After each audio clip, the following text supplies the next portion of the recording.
Gravar. Do lado saiu já, Na live passada, eu com a música. Na live passada, vocês ficaram com alguma dúvida? Foi tranquilo o tema que a gente conversou? para ele gravar. Não quero gravar. Peraí. Vou desativar o som de vocês por enquanto. Que hoje a gente vai dar continuidade no tema que a gente falou na aula passada. A gente já está praticamente na 8ª semana, faltam mais 4 semanas para finalizar o curso, e agora a gente vai falar um pouco da teoria dos conscientes, inconscientes, que é o id, ego, superego, né? E sobre os sistemas de funcionamento do aparelho psíquico. O que acontece? Quando a gente pega um paciente de consultório, a primeira coisa que a gente vai fazer é analisar se ele funciona mais em processo primário ou em processo secundário. Como é que a gente vê isso, né? Se ele é movido mais pelo superego, que é o princípio de realidade, eu vou dar diversos nomes para a mesma coisa. Por quê? O que acontece é que, se eu for numa literatura mais filosófica, eu tenho um nome.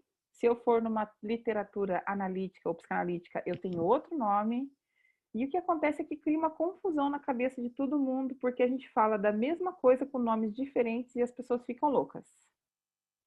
Então, vamos lá. Princípio de realidade é regido pelo superego. Superego seria o Big Boss. É o que dá a você a noção de perfeição. Sabe quem te dá o modelo, a forma? Que é regido pelo arquétipo de pai, inclusive. É aquele que diz como é que você tem que ser com o mundo. Então, o que acontece? O superego é aquele que vai dizer assim, se eu perguntar para vocês, qual é a característica de um super-herói?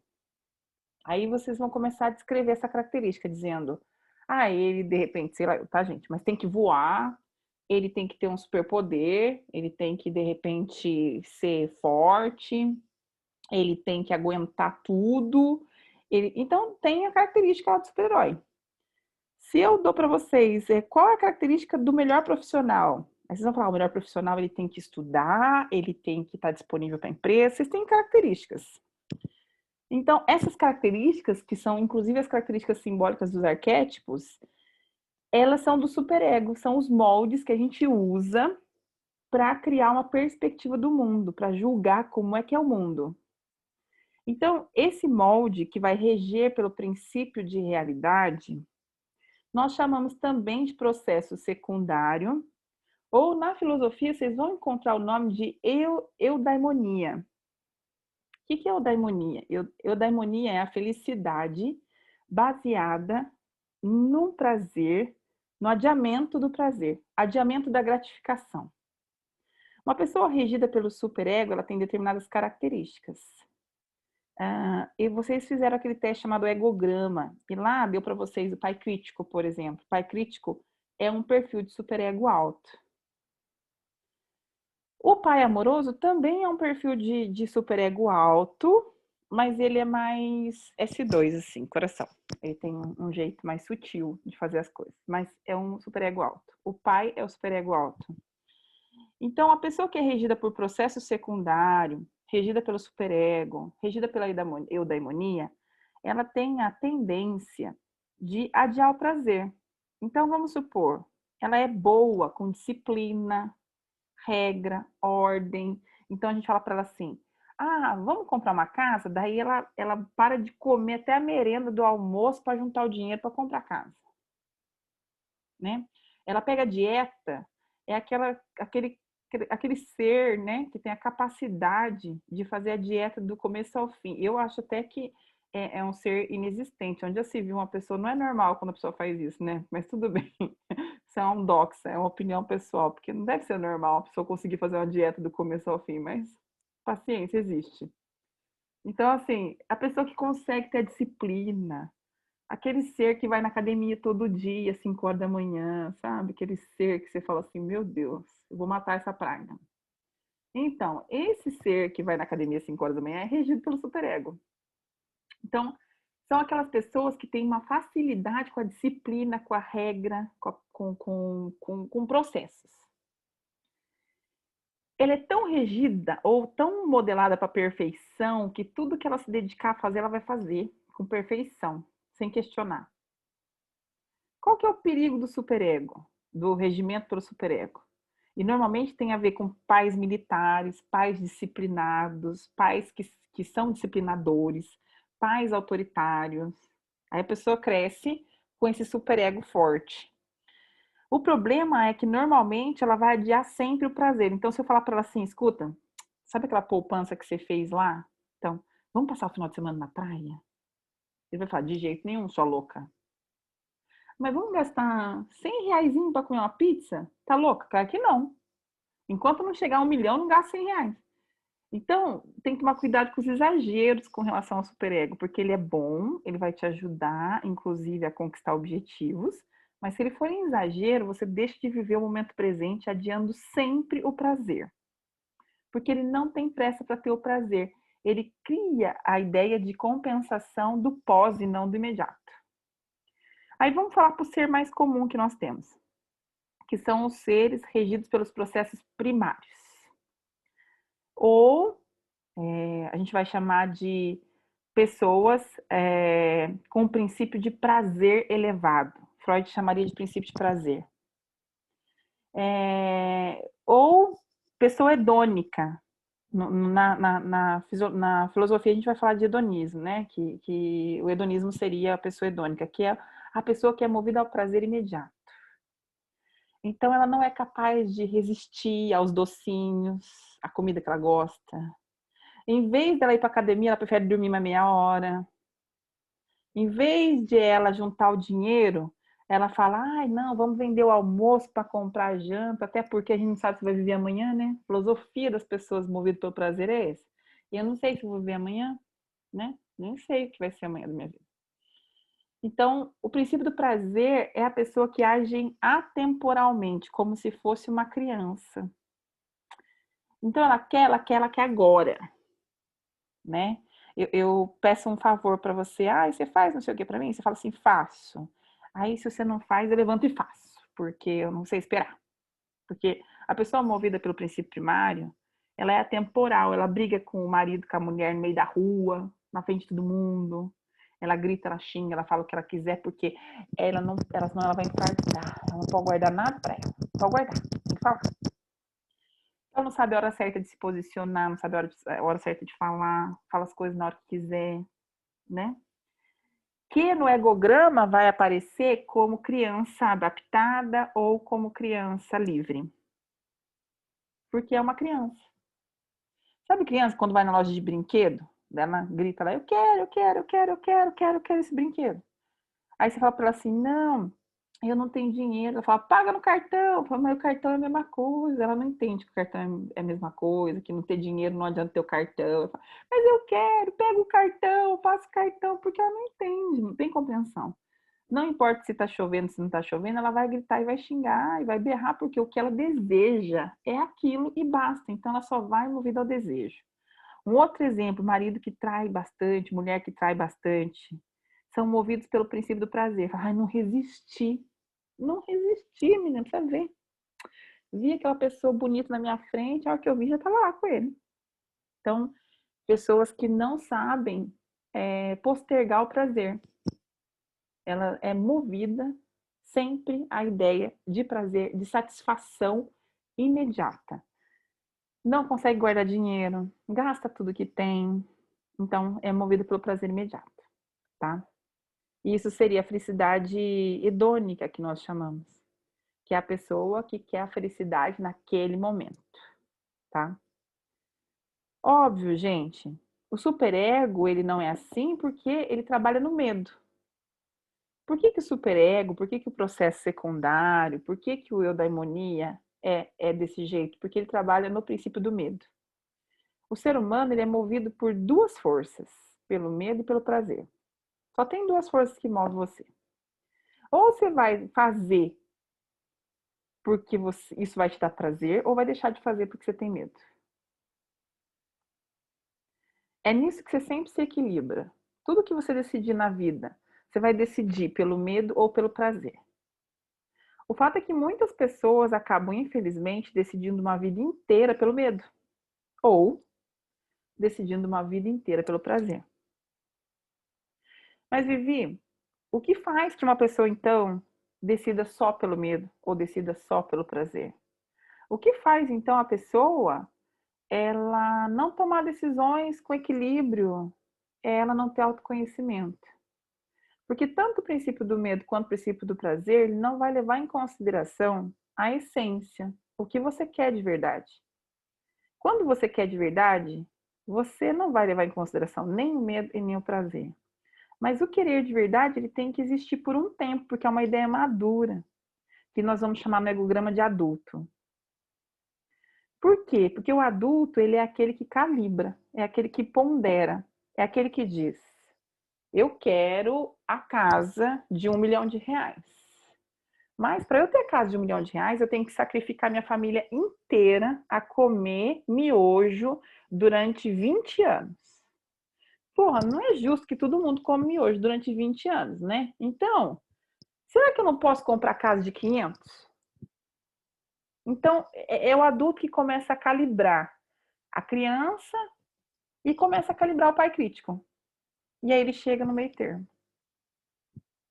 Ele consegue a realização daquilo que é importante para ele, sem agredir o meio.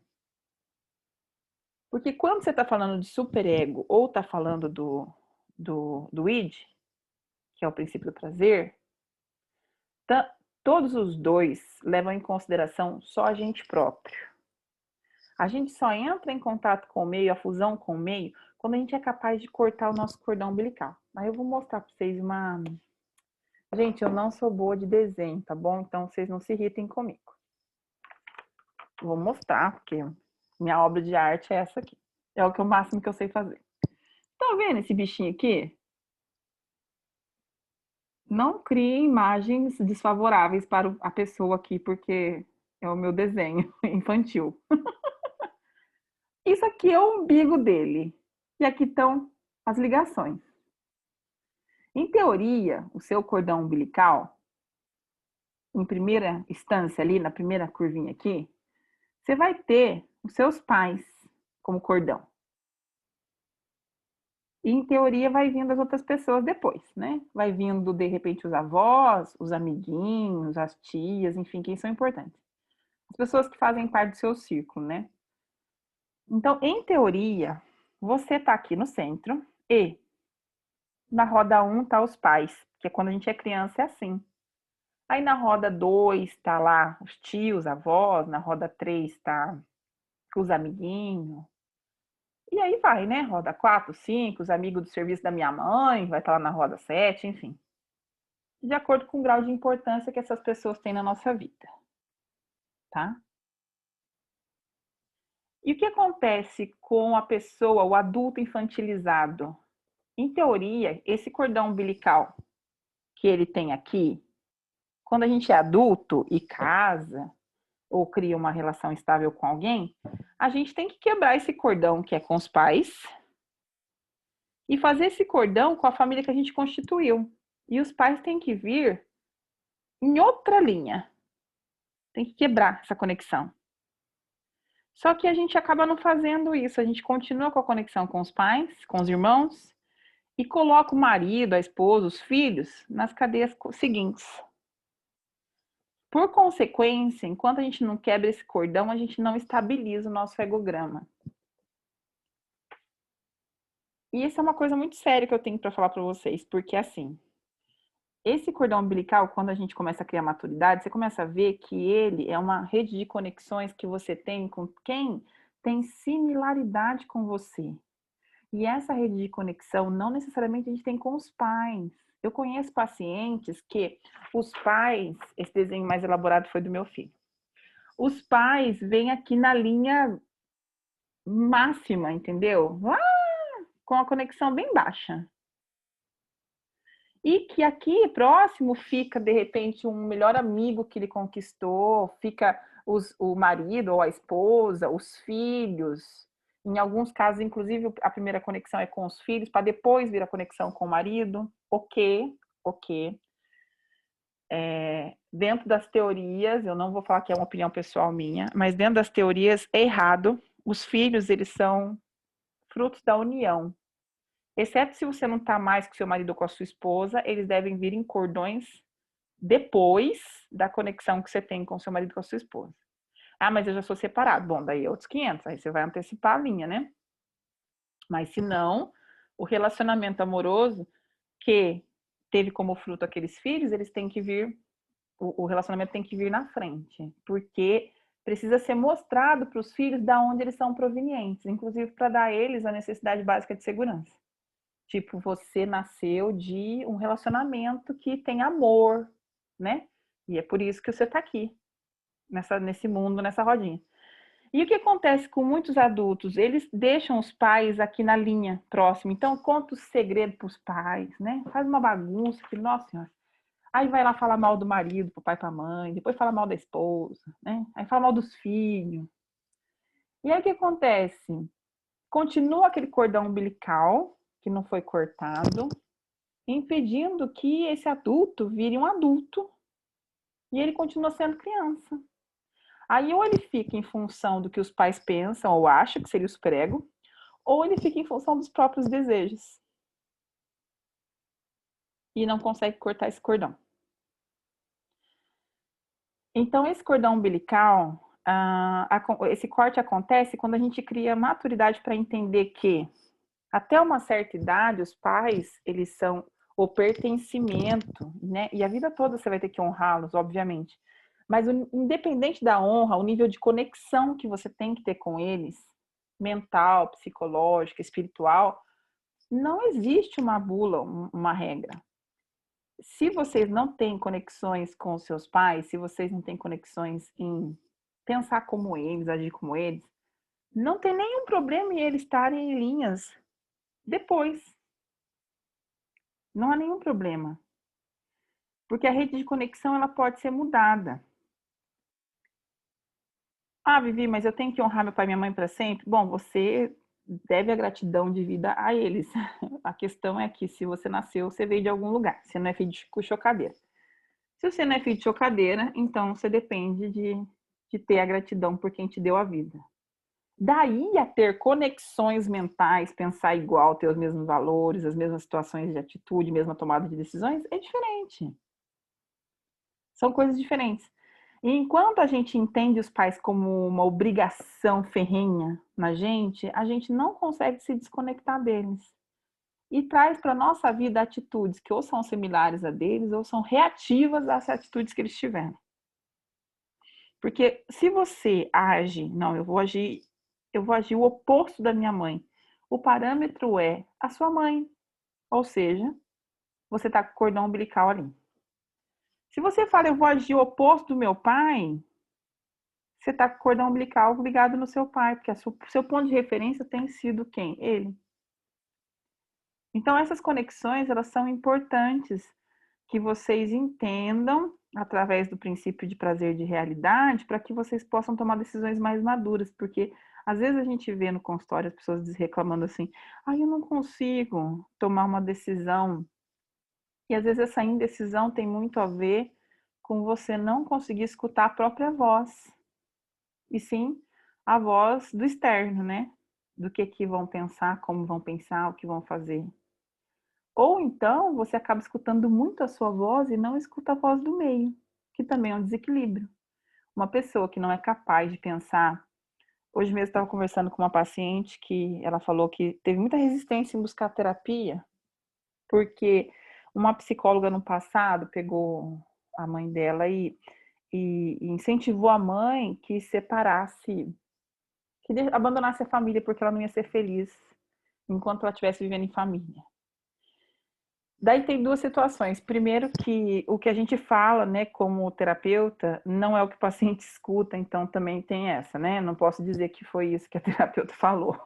Pode ser que não seja exatamente o que ela disse, mas sim uma interpretação de um desejo ferrenho dela, da moça como paciente, um escudo para tomada de decisão egoísta.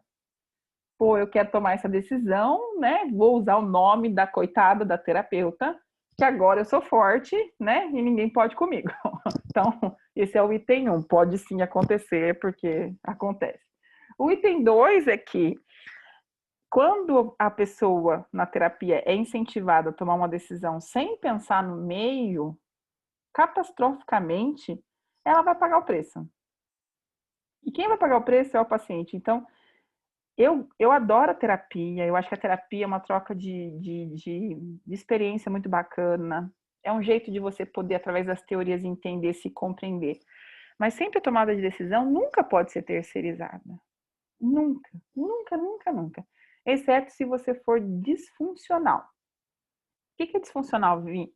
Você tem algum problema. Você tem um problema de transtorno de personalidade, um problema que você não de esquizofrenia, ou preso em uma posição específica, um trauma muito forte. Se não, se você é saudável, você tem que pensar com a sua cabeça. Não pode pensar com a cabeça dos outros. Por mais que exista uma sugestão terapêutica, um exercício, você que tem que ver o quanto aquilo tem validade ou não para você. Não pode pensar com a cabeça nem do terapeuta, nem de ninguém, porque quem vai viver as decisões que você toma é você, ninguém mais. Ninguém vai viver por você aquilo que você decidiu. Entendem isso? Então, nessa questão dos círculos, eu explico o seguinte, que é como se pensa numa casa. E aí a gente está na calçada da casa, né? E daí tem o portãozinho lá. Entrando no portão da sua casa, tem um jardinzinho lá. Então, quem que entra nesse jardim da sua casa? Ah, Vivi, sei lá eu. Entram os conhecidos lá, posso dar uma festa, entra a gente ali, ok. Na sala da sua casa, quem é que senta no seu sofá? Ah, senta o fulano, ciclano, beltrano. Ok. Na cozinha, quem é que entra na cozinha com você? Ah, entra o beltrano, ciclano, ok. No seu quarto, quem é que entra? Agora, no seu banheiro, quem é que entra? É mais ou menos assim. Pra vocês pensarem em grau de intimidade que a gente gera com as pessoas. E aí, no banheiro, eu espero em Deus que só entre você, né? Espero que você tenha respondido isso. Se não for isso, a gente precisa conversar em particular. Mas enfim, se for isso e só você entra no seu banheiro, né? Até porque é uma coisa bem pessoal. Pensando que é só você que entra no seu banheiro, existem coisas que você não pode dividir com ninguém. Ai, mas não, porque eu leio lá nos negócios lá de autoajuda que a gente precisa dividir, compartilhar, contar. Meu filho, você tem que contar para quem tem condição de ajudar você. Se você não vê condição naquela pessoa de te dar um parecer sobre algo, uma teoria, e não se envolver emocionalmente com você, você não pode contar. Porque você vai sobrecarregar aquela pessoa com uma questão que, inclusive, ela não tem o caminho. E aí é pesado para você, é pesado para ela.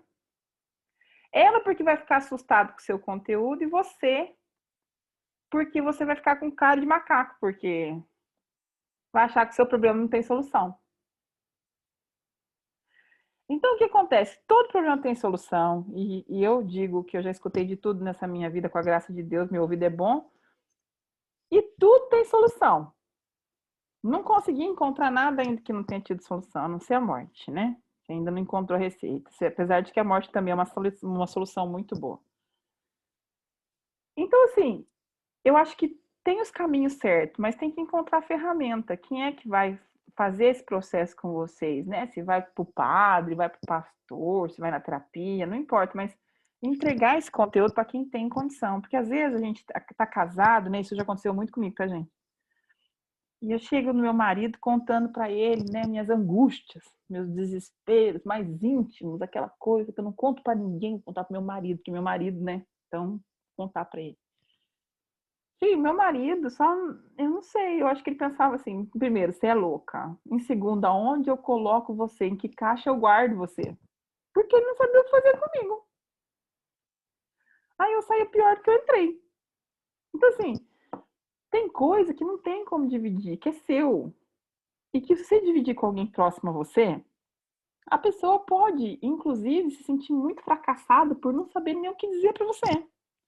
Ai, porque eu sinto uma tristeza enorme, uma angústia, tem dia que eu não quero levantar da cama. Eu falo, meu, você tá precisando arrumar um serviço. Você precisa trabalhar. Não, eu já tô trabalhando muito, então você precisa parar de trabalhar. Não, mas eu já tô parando de trabalhar. Não, então você precisa.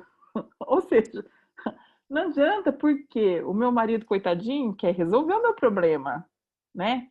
As esposas, quando encontram o marido falando, se queixando de alguma coisa, ela quer resolver o problema. Porque a pessoa que está do seu lado ama você, ela não quer ver você desesperada, ela quer resolver o seu problema. E muitas vezes o que resolve o nosso problema é apenas a fala. E nós não somos preparados a ouvir. A gente é preparado para criar uma solução e das mais cabeluda possível, né? Já tentou isso? Então faz o seguinte, toma banho de sal grosso. Sal grosso é tiro e queda. Fervento sal grosso, e ó, joga o jarro lá. Se abusar, fia o jarro na cabeça, que daí quem sabe funciona. Isso, porque as pessoas querem solucionar o problema e muitas vezes a solução está em apenas falar. Quando a gente fala, a gente materializa o que nós chamamos de confissão. Gente, isso a Igreja Católica usa antes. O que é a confissão da Igreja Católica? A materialização da palavra. E o que é a materialização da palavra? É você tomar para si aquilo que você disse. Olha que simples. Quando a gente vai lá se confessar, o que a gente está fazendo é tomar para a gente aquilo que a gente está dizendo. É uma energia. Saiu aquilo de dentro de você, você já vai se sentir melhor. Ah, vendo, então seu trabalho é fácil. Eu não vou dizer que é dos piores. Mas a gente tem que saber a hora que você tem que intervir e a hora que você não tem que intervir. Porque tem hora que não tem que intervir. Quando a gente trabalha muito tempo com terapia, a gente sabe quando que o conteúdo é denso e ele só precisa de uma via de saída. Entendem isso? Então, cuidado com o aconselhamento que a gente dá. Eu juro para vocês, eu falo pro pessoal, quando alguém pedir um conselho para você, não dá um conselho, manda um vídeo. Conta uma historinha, manda um vídeo, entendeu? Acha lá, pesquisa lá, vídeo para quem tá de saco cheio da vida, entendeu? Sei lá, pesquisa lá o negócio, manda um vídeo. Porque a interpretação é do mundo da pessoa. Você não falou nada, você deu para ela a possibilidade dela interpretar. E mesmo assim, corre o risco da interpretação dela ser toda distorcida, porque eu já mandei uns vídeos que a pessoa devolve para mim dizendo assim: ah, entendi agora eu tenho que fazer isso. Eu falei, Senhor, socorro, qual que é a parte que ela entendeu que eu não entendi? Acontece, tá, gente? Mas daí você reza, porque rezar nesse caso é a única coisa que vai resolver. Aí nesse caso a gente começa a fazer oração, porque é assim que funciona a vida. Rezando e falando, ó Deus, ilumina essa alma perdida. Vocês entendem? A outra ferramenta que eu vou dar para vocês hoje é que assim, nesse processo de maturidade nós temos um processo chamado as 12 camadas da personalidade.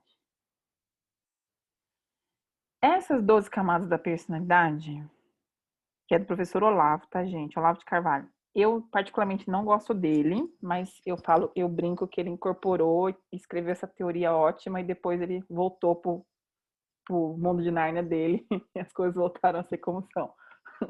Mas a teoria das 12 camadas da personalidade, ela é muito bacana.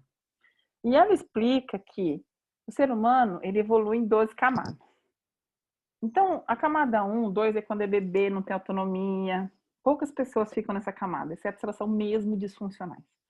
A maior parte está na camada 4, que é a camada da lamentação, murmuração. E essas pessoas da camada da lamentação, da murmuração, elas emitem uma vibração. Então, vocês já perceberam que alguém que reclama, chega perto de alguém que reclama, que chega um outro que reclama, que vem um outro que reclama, e de repente, na hora que você olha, é um grupo de gente feliz que reclama?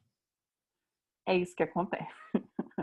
E aí você que não está naquela camada, você fala, meu Deus, que mundo eu vivo. Eu tenho que ir embora desse lugar. Então, é isso. Então, as pessoas que estão ali na quarta camada, elas culpam os outros.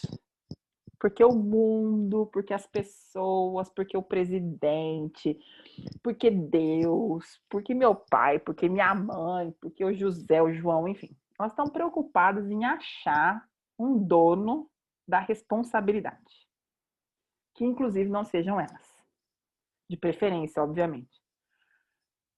E nessas pessoas da quarta camada, não adianta você, com toda a sua alma bondosa, caridosa, fez o curso de autoconhecimento, sai lá, escoteiro iniciante, vai levar amor no mundo, chega lá e fala, meu querido, encontrei Jesus, vamos mudar a sua vida.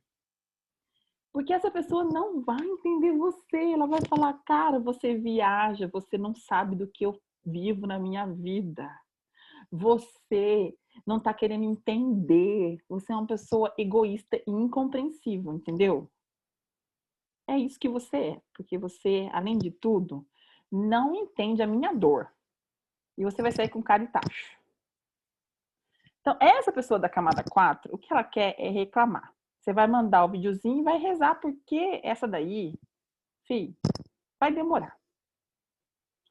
Vai apertar o calo, e quando apertar o calo e a dor for muito grande, ter uma perda grande, alguma coisa assim, aí sim ela dá uma acordada, se é que, em vez dela evoluir, ela não evolui. Tem essa também. Os acontecimentos acontecem, e dependendo da significação que você vai dar para eles, em vez de você subir, você desce. Infelizmente. Aí o que acontece? A gente vai subir para a camada 5. O ser humano da camada 5, ele está preocupado em poder. Ele quer conquista. Ele quer ser reconhecido, ele quer ter nome. Então, ele está preocupado em se empoderar. Então, ele quer ter dinheiro, um cargo que pague bem, o carro do ano, ele quer bens materiais, né? Ele quer mostrar para os outros que ele tem, ele quer status sociais e reconhecimento social. Ele está ali na camada 5.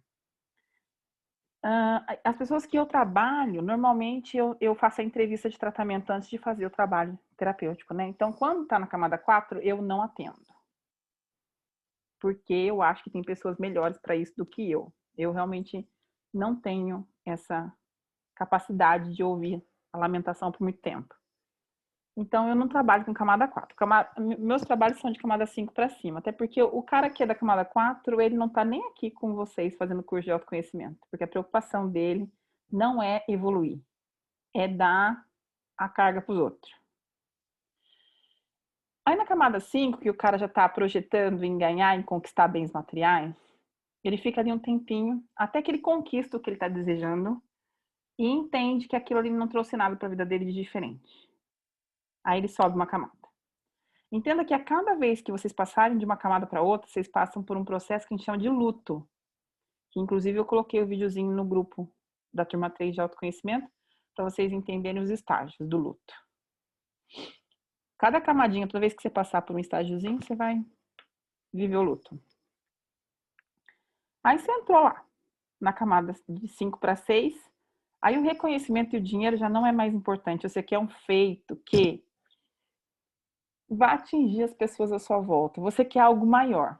Você tem sede de conhecimento, você tem sede de aprender, que normalmente são o que as pessoas aqui fazem. Elas conseguiram um patamar que não é que elas são ricas e nem são pobres, pode ser que sejam ricas, não estou discutindo isso, mas não é o dinheiro mais que oferece a elas a estabilidade. O que elas querem é um desenvolvimento psíquico. Elas querem entender que entre o céu e a terra tem mais que urubu e avião. E elas começam a buscar as respostas, começam a buscar conhecimento. Então elas querem, por quê? Mas por que disso? Por que disso? Para que disso? Elas começam a pesquisar. Aí quando chega na camada 7, elas já concretizaram mais esse aprendizado, já adquiriram uma base, e elas fazem um esforço para pegar isso que elas entenderam e passar para outras pessoas. Porque elas querem tornar isso, querem levar, transmitir para as pessoas essa filosofia que elas adquiriram. Nesse momento, você provavelmente já vai ter encontrado a sua corrente filosófica preferida, seu autor preferido, ou seu jeito de ser preferido, ou sua forma de entender o mundo e interagir com o mundo, a sua leitura preferida e coisas desse tipo. E você quer dividir isso com as pessoas. Você quer que o mundo também conheça isso. E aí passa a ter uma necessidade de um feito maior, de deixar um legado para as pessoas. E na camada 8 é quando você já não tem mais interesse nesse legado, não tem interesse em adquirir o conhecimento porque você não tem o conhecimento. Na camada 8, você adquire conhecimento porque é um prazer para você adquirir conhecimento, mas não existe um objetivo para com ele. Apenas o objetivo de saber, de conhecer.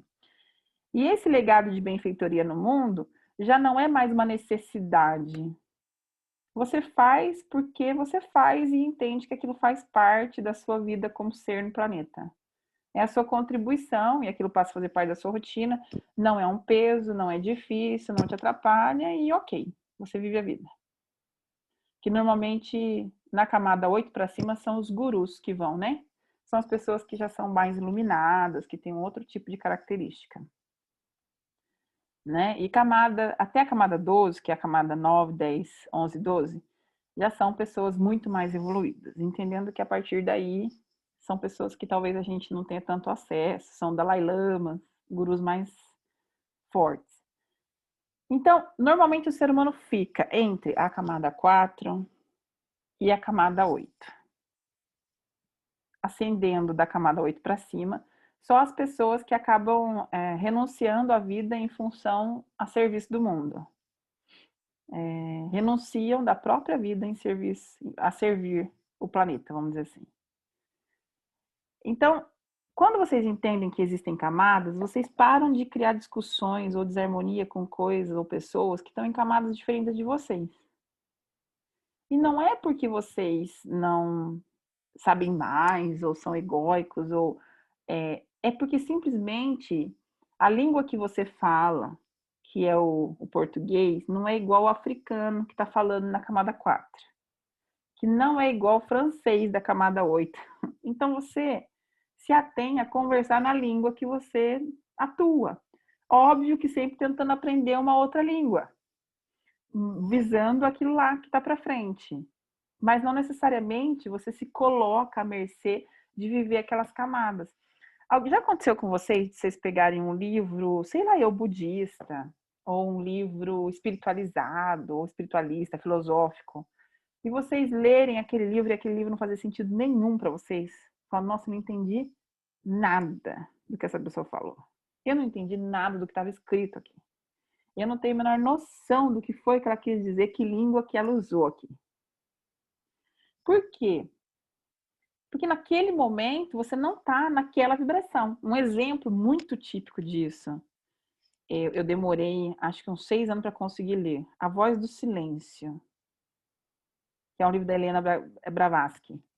A Voz do Silêncio é um livro, se vocês pegarem para ler, comigo o que aconteceu? Eu tentei ler ele durante 6 anos, eu consegui ler o ano passado. Porque eu olhava aquilo e pensava, o que essa louca quer dizer com isso? Era enigmático demais para mim, estava além. Então, à medida que você for evoluindo, algumas coisas que você não dominava, não entendia, começam a criar conexões e aí você começa a entender. E não é uma força, é natural. É uma expansão comum, natural. É um caminho que vai como se fosse um rio. Não precisa fazer força. Não precisa fazer 10 faculdades, não precisa. O universo vai trazendo as ferramentas e você vai lendo e vai... Eu falo para você que em 6 anos eu tentei ler várias vezes e no ano passado que eu consegui ler, me senti uma vitoriosa, mas teve uns 2 anos que eu parei de tentar. Falei, não vou ler esse livro, porque não é possível que eu seja tão burra.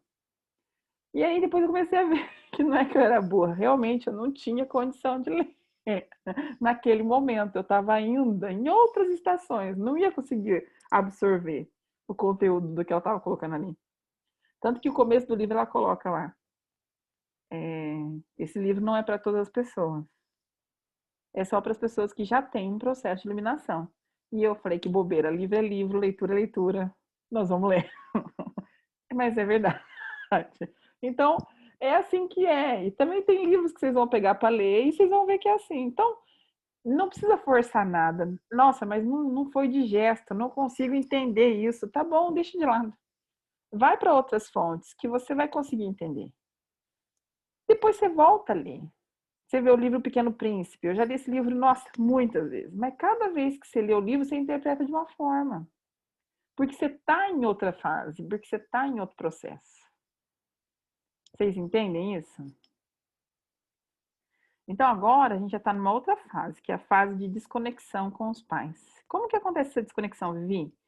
Quando a gente aceita. Aí eu vou colocar para vocês o livro, que eu gosto bastante, eu sempre indico, que é Onde Estão as Moedas. Eu vou mandar para vocês em PDF. Onde Estão as Moedas é um conto muito rápido para ler, tipo o Cavaleiro Preso na Armadura. E esse livrinho, Onde Estão as Moedas, ele ensina você a aceitar as moedas que os seus pais deram para você. Não importa se é de latão, enferrujada, se é cheio de buraco, né? Se não compra nem um galho de árvore. É aceitar as moedas, porque você tem na sua mão o seu saquinho de moedas. E ele é exatamente o que você precisa para viver bem aqui nesse planeta. Não é nem mais e nem menos. É aquilo ali. E se você não aceitar o saquinho de moedas, você começa a buscar no universo, no mundo e nas suas conexões a exigência de que as pessoas cumpram um papel que você já tem lá nas moedas, você só não aceitou. Ah, mas a minha mãe não me deu amor. Muito prazer. Muitas pessoas não tiveram nem mãe e estão vivendo aí. Ninguém morreu. Ah, mas acontece que meu pai me batia, me surrava e deixava eu sangrando. Ah, tá vivo, então bom sinal, sinal que foi resistente. E assim a gente vive. É parar de criar na história uma muleta para você ser quem você é. Não importa quem você seja. A sua história não justifica isso. A sua história, a revisão da sua história, né? E isso a gente tem que tomar muito cuidado, porque a psicanálise, que eu gosto bastante, ela é muito bacana para a gente poder criar entendimento. Mas se você fica com um analista há muito tempo trabalhando em psicanálise e não trabalha com gestalt, não trabalha com terapia de cognitiva comportamental, coisas desse tipo, você fica ali com a muleta de que você tem motivos para ser quem você tem sido. E você só é quem você tem sido porque você tem essa perspectiva e essa interpretação. Se você mudar a interpretação, você vai mudar seu pensamento. Se mudar seu pensamento, você vai mudar seu sentimento. Se você mudar seu sentimento, você muda suas reações e fim. Ou seja, você é o que você quer ser, criatura. E aí esse livrinho é bem legal, porque eu acho que ele é prático. Eu vou abrir o microfone de vocês, porque eu acho que eu já falei pra caramba, né? Mas vocês conversem comigo, que eu gosto de conversar com vocês.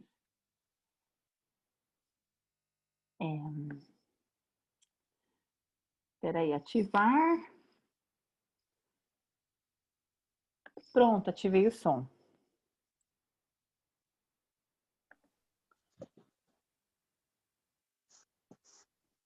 Alguém quer compartilhar comigo alguma coisa? Quer contar alguma coisa que sentiu, pensou?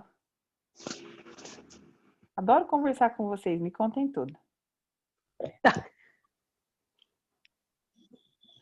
Oi, Lili. Boa noite. Oi, tudo bom? Posso começar? Deve? Primeiro, boa noite para todo mundo. É a primeira vez que eu estou vindo aqui, já estou gostando desde já. Vivi, ao mesmo tempo que você deu um banho de água fria, você pelo menos deu um caminho, uma luz aí pra gente. Quando você falou das camadas, você falou a maioria das pessoas está na camada 4, eu falei, gente, que caminho ainda pela frente, não? E é o que você fala, esse negócio de atrair as pessoas com aquele mesmo tipo, não é mentira, não. Então, às vezes, você fica lá, você está querendo ir para o 5, te puxa para 4, você volta para 4, vai para 5 e fica naquela, tipo... Então, e você, quando você começou a falar das camadas, assim, eu comecei a visualizar pessoas que são assim, dessas camadas 5 e 6, quer dizer, existe uma luz no fim do túnel, existe um caminho a ser percorrido, e não é para os iluminados somente, é para nós mortais que estão aqui. E aquilo que você falou também é um processo decisório, né? Tipo, eu não quero mais ficar na camada 4, deixa eu me unir com os que estão na 5, deixa eu começar a mudar alguma coisa. Tem que ter um start, né? Que tire a gente daqui. Então, quando você fala disso, dá muita esperança, sabe, pra gente, que a gente não está no goleiro, não está na lama, a gente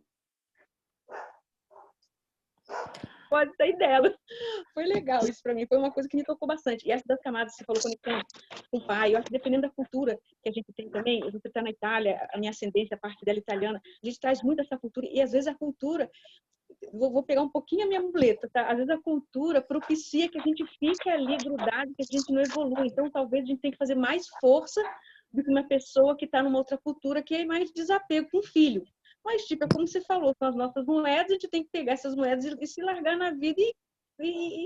Mas é bom quando você traz aqui para o consciente, para a gente ver que não é só um sentimento, uma coisa assim, eu estou aqui flutuando na vida. Não, isso aqui existe, é verdade, tem uma ordem nas coisas, e você pode sair daqui e ir para ali sabendo que o caminho é esse. Não como dizer, uma loucura da tua cabeça, uma especulação, uma loucura. Eu gostei disso, viu? Que lindo, adorei esse depoimento. Amei, muito bom. E é verdade, né? Hoje mesmo eu estava gravando um áudiozinho, porque eu fiz uma sessão com uma paciente minha, e estava falando para ela a respeito do homem que estava em cima do muro, né? Ele estava em cima do muro, e aí estava o anjo e o diabo discutindo quem é que traria ele, né? Se ele iria para o lado do demônio ou se ele iria para o lado do anjinho, né? E o anjinho começou a gritar, sai daí, vem pra cá, o que você tá fazendo em cima do muro? Aqui que é o seu lugar, vem pra cá, pro céu, que não fica aí não.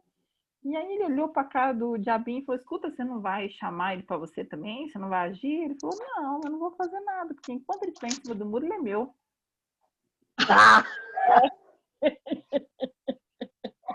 É isso, eu tô ganhando.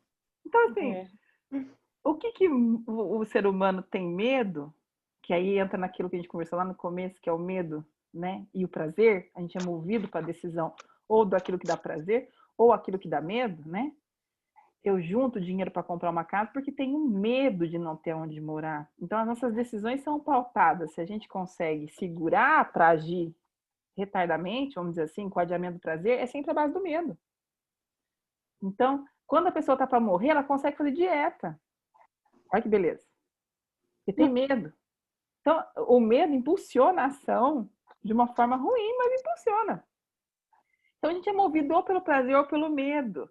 E o que acontece? As pessoas não tomam decisão porque têm medo. E enquanto elas não tomam decisão, a vida delas não sai de um processo de aprendizado, porque não entra num processo para aprender, não entra na parte de ter experiência. Não importa se você vai decidir o que você chama de certo ou o que você chama de errado. A decisão te proporciona sair de onde você está, o que já é uma boa. Né? Que legal ter você por aqui, viu? Gostei bastante. Obrigada. Legal estar aqui com vocês. Você entendeu bem o que eu expliquei e isso me faz feliz, porque se vocês ficam quietinhos, eu não sei se vocês entenderam ou não. Eu tento explicar assim, mais sucinto possível para poder aplicar no dia a dia, mas não sei às vezes se vocês entenderam. Porque, sabe, Vivi, assim, às vezes a gente fica achando, aquilo que você falou de pai, que você tem que honrar pai e mãe? Tem. A constelação sistêmica, ela prega isso, é assim mesmo, tem que honrar, tem que proteger. Mas o diferencial que você trouxe não é porque você tem que honrar que você vai seguir o que eles falam. São coisas diferentes. E, às vezes, como eu te falei, a cultura na qual a gente é criada, a educação que a gente teve, parece que se você não fizer aquilo, você está desonrando o pai. E por isso você está cometendo um pecado capital. Não, você pode fazer as duas coisas. Então, quando você faz com bastante clareza, com tranquilidade, então a gente fala, que bom, legal, então dá para fazer as duas coisas, sem se prejudicar. Sem criar harmonia no meio. Exatamente. A preocupação de todo ser humano consciente, né? Que estrago eu vou criar. Todo ser humano tem essa preocupação, né? Legal. É muito bom isso, parabéns. Obrigada. E aí, alguém mais vai colocar alguma coisa para mim? Vivi, Ângela, vou fazer uma perguntinha, tá? Coração, tudo bem. Eu não vou ligar meu vídeo porque eu tô com tinta no cabelo e eu não quero que vocês vejam, tá bom? Não. Vivi, lá no comecinho a gente falou da questão do superego, né? Ou seja, da questão dos secundários e dos primários. Eu fiquei com uma dúvida se isso já nasce na personalidade ou se isso ele é construído através dos arquétipos de pai e de mãe. Daí eu vou falar para você que nada nasce só na personalidade, nada é constituído só na vivência de pai e de mãe ou de qualquer item externo, né? Qualquer acontecimento externo. Tudo que você tem na vida é uma somatória dos dois. Existem coisas que você já nasce, e aí o nível de interpretação que você vai ter perante aquilo é de acordo com o teu perfil de personalidade ou as inseguranças e dores que você já carrega desde que nasceu. Tanto que se não fosse assim, não teria crianças que nascem depressivas. Tem crianças que nascem com depressão e vivem uma vida.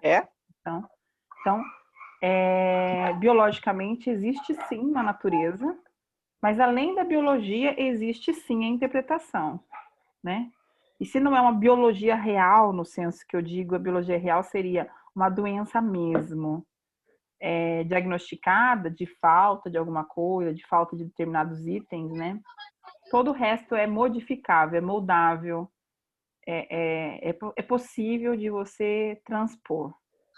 Óbvio que em algumas disfunções a gente vai ter, na terapia do esquema a gente trabalha essas disfunções e tem algumas disfunções que são mais complexas. Por exemplo, a disfunção da rejeição e abandono, né? A disfunção que a gente chama de a pessoa defectividade, a pessoa que se vê com muito defeito, no senso de defectividade é aquela que não se sente parte de um meio, integrante no meio. Então, existem alguns tipos, alguns perfis que precisa de mais persistência para uma mudança, mas não significa que não muda.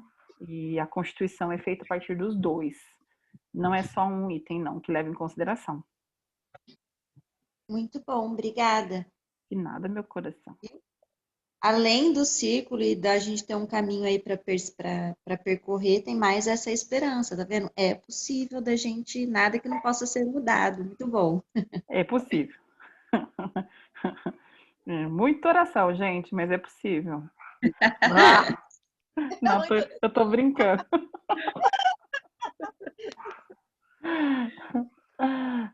É super possível. E aí, alguém mais vai colocar alguma coisa? Vivi, eu. Luana. Fala. Existem algumas pessoas na família, né, próximo, que assim, dentro dessas 12 camadas, está na 4. Vive se lamentando e culpando o outro e não consegue enxergar a responsabilidade que tem de si próprio, né? Enfim. E eu não me aguento, eu quero ajudar aquela pessoa de alguma forma. Porque eu não me conformo com uma pessoa fica uma vida inteira, aos 60, 70 anos, uma vida inteira naquilo e não consegue enxergar. E aí eu tento ajudar e parece que eu tô carregando o mundo nas costas, sabe? Eu quero tentar falar, trazer para cima, mas é o que você falou, às vezes a gente quer falar e é pior, então acho que é melhor eu começar a mandar vídeos, né? Você quer dar conselhos, você quer ajudar de alguma forma, seja com atitude, seja com gestos, seja com palavras. Mas parece que a pessoa não quer sair daquele lugar de lamentação, porque está confortável. Mas eu não... Né? Não tem a ver só com conforto, não. Tem a ver com o tempo, com a necessidade de a pessoa de ainda ficar ali para aprender algo. Mas a gente que quer...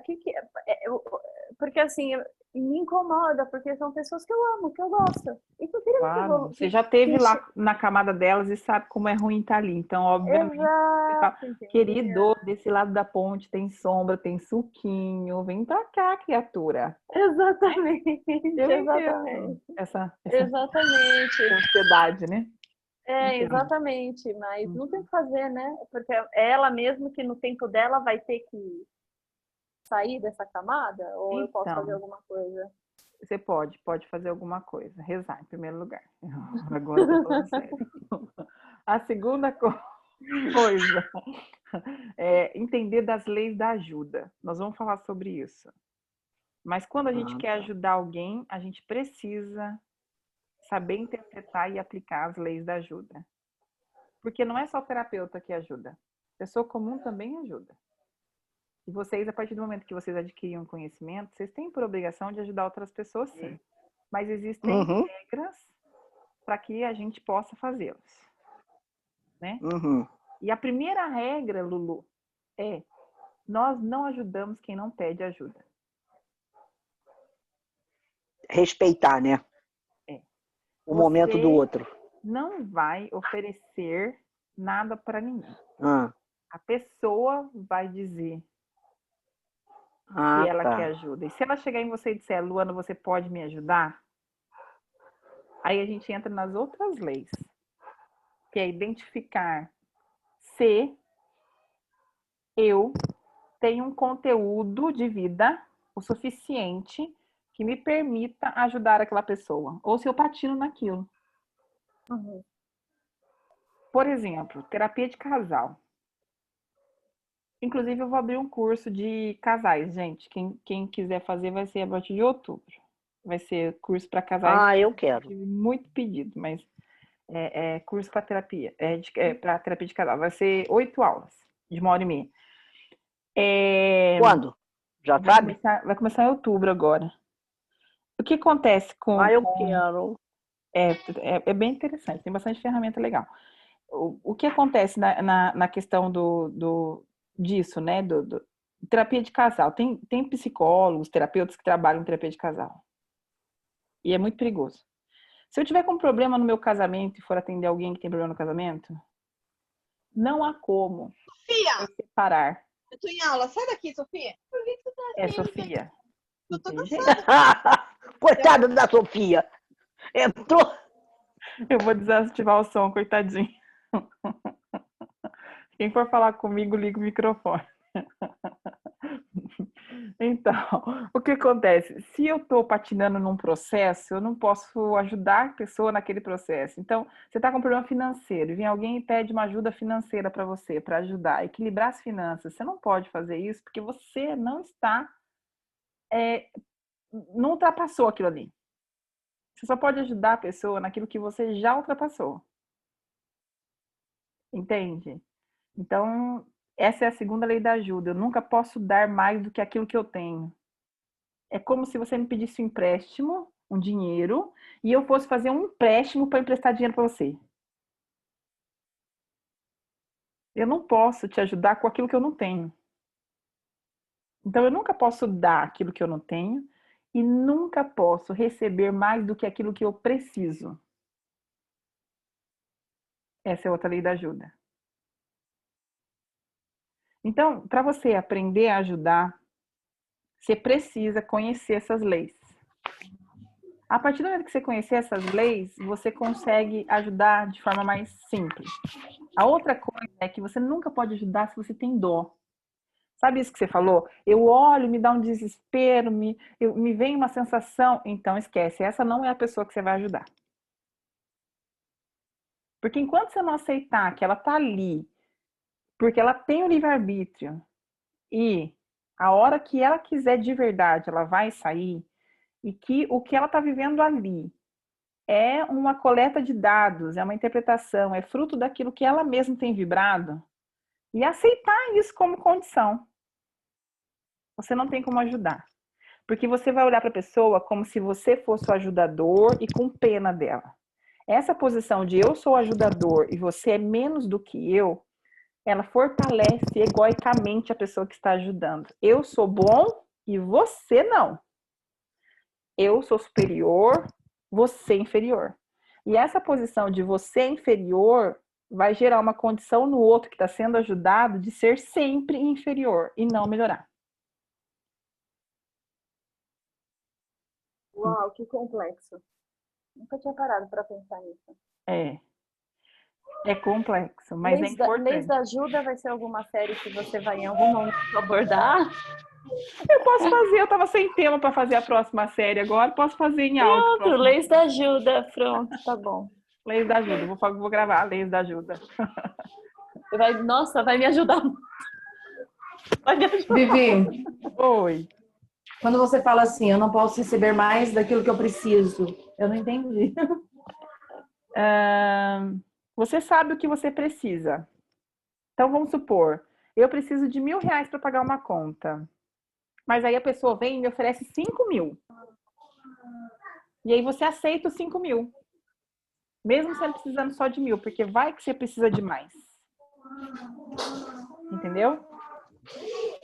Na questão financeira, sim. Tipo, mas que não fosse financeiro e fosse mais pro lado sentimental. Você vai recolher no sentimento só aquilo que você precisa para abastecer as suas necessidades e não as suas carências. Entendi. Entendeu? Uhum. O que eu preciso para abastecer minhas necessidades? É isso. A partir dali, eu estou exigindo um alimento para minha carência. E eu preciso saber o quanto é carência e o quanto é necessidade. Entendi. Entendeu? Obrigada. Tira essa blusa, tá quente demais. Tira essa blusa. Eu tô com frio. É, você mesmo, tira essa blusa, eu tô suando. Tá bom. Prometo que a próxima vez eu vou ligar o ar quente assim no último. Para eu ficar de regatinha. Melhorou. E aí, quem mais tem dúvida? A Tati tá quietinha, Tati, você não tem dúvida? Vanderlei, que belezinha, tá todo mundo aí. Nelson, você não tem dúvida, Nelson? Tranquilo, tranquilo. Depois que eu derrubei o copo aqui, o computador ficou louco, ficou sumindo a imagem. Foi bom hoje. Você não tá me vendo hoje. Não, tô te vendo. Mas caiu água aqui tudo no teclado do computador, no Coitado de notebook. você. É, secador. A Kelly tá desesperada. Secador vou pegar. funciona. Ele não sabe se foca na aula ou na mulher dele depois que ela terminar. Não, hoje é dia da surra. Hoje é dia da surra. O computador é dela, não tem o que fazer. Dia da surra. E aí, alguém quer colocar alguma coisa? Quer dar algum exemplo? Quer fazer alguma pergunta que não ficou claro? Gente, não tenha vergonha, viu, gente? Aquilo que é dúvida de vocês pode ser dúvida de outras pessoas também. Então, não se preocupem, coloquem as dúvidas se vocês não entenderam. Eu tento sintetizar o máximo possível, mas são temas que a gente estuda na faculdade durante um ano, né? Não é uma coisa que a gente fala em 40 minutos. Então, me contem se vocês têm dúvidas, ok?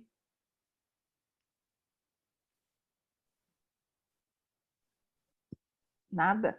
Uma, dole duas, dole três. Que bom. Então, já que vocês não têm dúvida, é melhor assim. Eu não tenho dúvida, eu tenho vontade de ter você assim para mim durante 1 hora, talvez 2, ou então 3. Você não me aguenta. Ah, você que não ia me aguentar. O meu marido, se eu ficar com ele, eu fico com ele sábado e domingo, tem horas que ele fala, você não quer trabalhar um pouco, ler um livro? Então, ele não é assim. Você não me aguenta. Vocês não conhecem a Vivi. É que ela se prepara muito para essa aula, entendeu? Então... Nossa, gente, é 10... Mantém a pose, né? Né? Tem que fazer o meu papel. Ai, gente. Então tá bom, gente. Já que vocês não têm dúvida, a gente vai encerrar por hoje, tá? Eu agradeço a presença de vocês. Na semana que vem a gente vem com mais uma aula, mais um conteúdo. Quem não conseguiu pôr as aulas em dia, eu coloquei essa semana mais aulas lá na turma 3. Lembrando que quem está na turma 3 não necessariamente está tendo acesso aos áudios, tá? Então, quem quiser, por quê? Porque eu evitei de colocar os áudios das séries de áudio lá dentro da turma 3, senão ficava muita coisa. Então, quem quiser ter acesso aos áudios e não tiver em nenhum grupo, manda um oizinho para mim que eu cadastro na lista e a gente põe, tá bom? Para vocês receberem também. Beijo grande para vocês. Que Deus abençoe. Beijo, Vivi. Beijo, Vivi. Obrigada. Beijo, Vivi. Gratidão. Obrigado. Beijo. Boa noite, pessoal. Tchau, Tchau. tchau. Beijo, Vivi. Obrigada, querida. Tá. Tchau para todos. Boa noite para todos. Deus.